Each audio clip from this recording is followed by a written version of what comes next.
Hello, my name is Caitlin Hart, and I'm currently a junior at Henderson State University. Today I will be covering a review of literature over students in criminality for the course Criminal Theory and Behavior, Criminal Justice and Sociology Majors.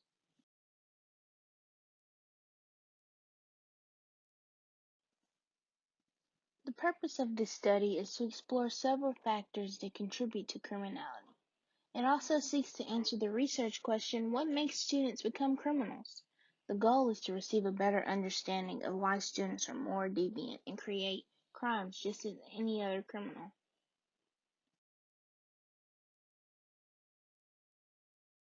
There are many factors contributing to the high levels of criminality. The criminality rate is higher in students at the college levels than at any other education level. These levels are higher in colleges due to the high exposure to criminal activities. Research conducted in 2014 by Sullivan and Loughran states that low self-complexity and self-control are highly associated with the level of criminality students face. Most of these factors students face are because of exposure to the toxic nature of conflicts.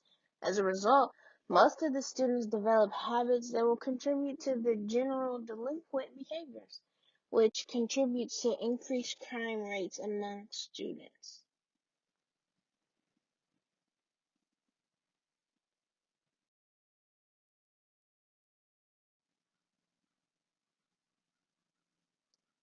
Students who tend to be associated with criminality have dynamics that can trace back to family, peers, gender, race, and social status, but that's just to name a few.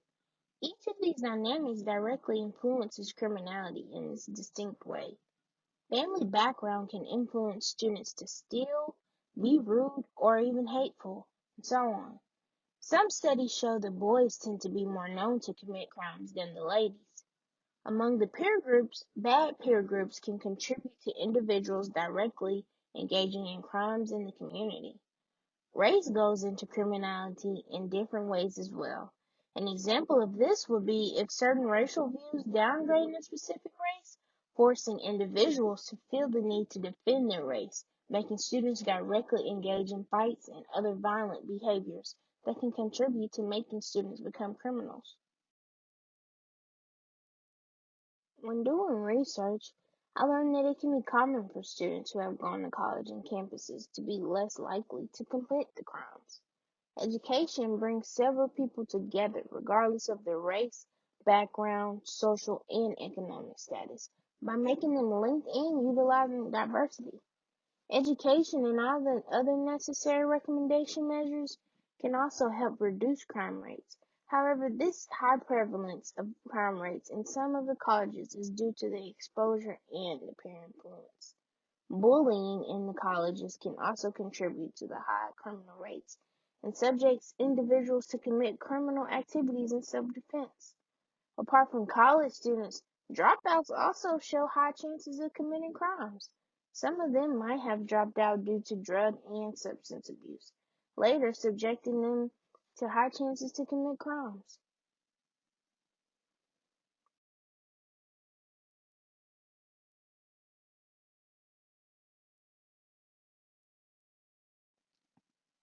Social factors like peer relationships, the community, drug and substance abuse, and economic status can all play a role in criminality as well.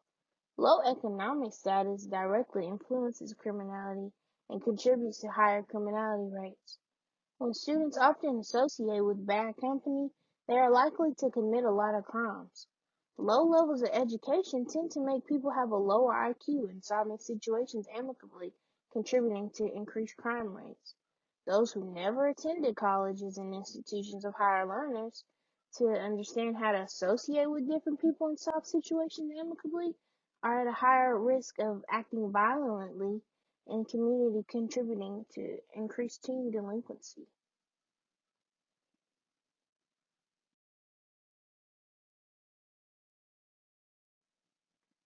There are many medical issues and risk environments students face. Unstable mental status is a serious cause of increased criminality among students in the society. It directly influences individuals to participate in criminal activities such as violence. Rader, Rogers, and Kosman did a study in 2020 that defined mental health as one of the leading factors that contribute to high criminal cases. For instance, people suffering from intermediate explosive disorder are likely to become violent at any time, contributing to the raised cases of child delinquent behaviors. Therefore, children need to be assessed in their mental health condition. The key components for determining criminality are proximity and exposure, mental state and deviant behaviors, fighting, and nature of conflict. Each of these factors are directly linked to increased crime rates in the community. All are further explained in the upcoming slides.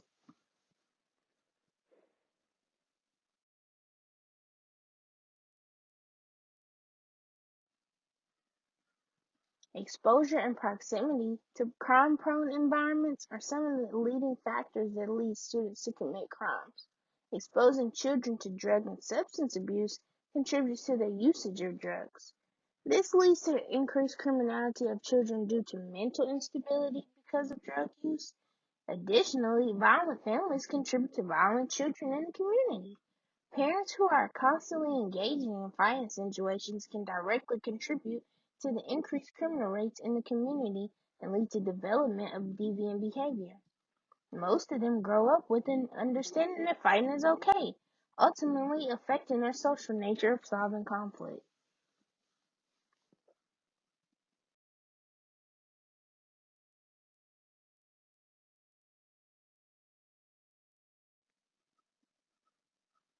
As a result of mental instability, most of the students find it hard to control themselves.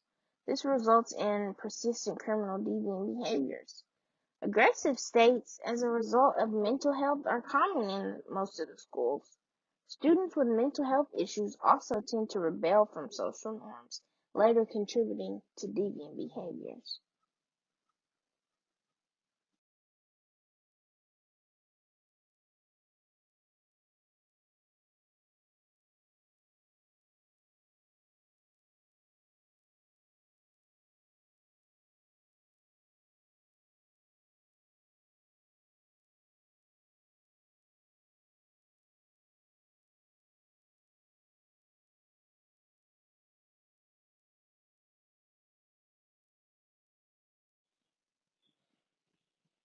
What I gathered from this review of literature on students and criminality was that exposing learners to school therapies and encouraging them to utilize therapy sessions tends to help them develop their relationship status.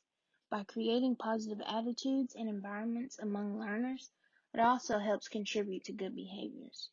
There is a need to observe all the necessary recommendations, including enough therapy sessions, to help reduce cases of deviant behaviors among students in learning environments. Every school seems to have counseling sessions for students to seek help in the case of deviant behaviors to help them balance criminal and deviant-like behaviors. So going back to my main idea and answering the research question, why do students become criminals, is a simple fact that learned behaviors tend to play key roles in why students become criminals or have deviant ways in the first place.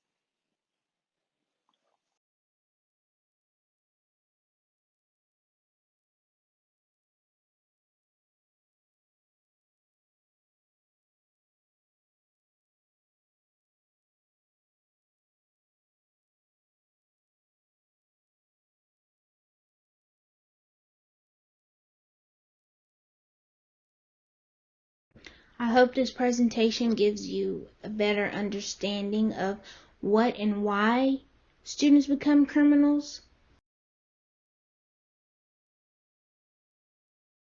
If you have any questions on this review, please feel free to contact me. My email will be attached above. Thank you for listening.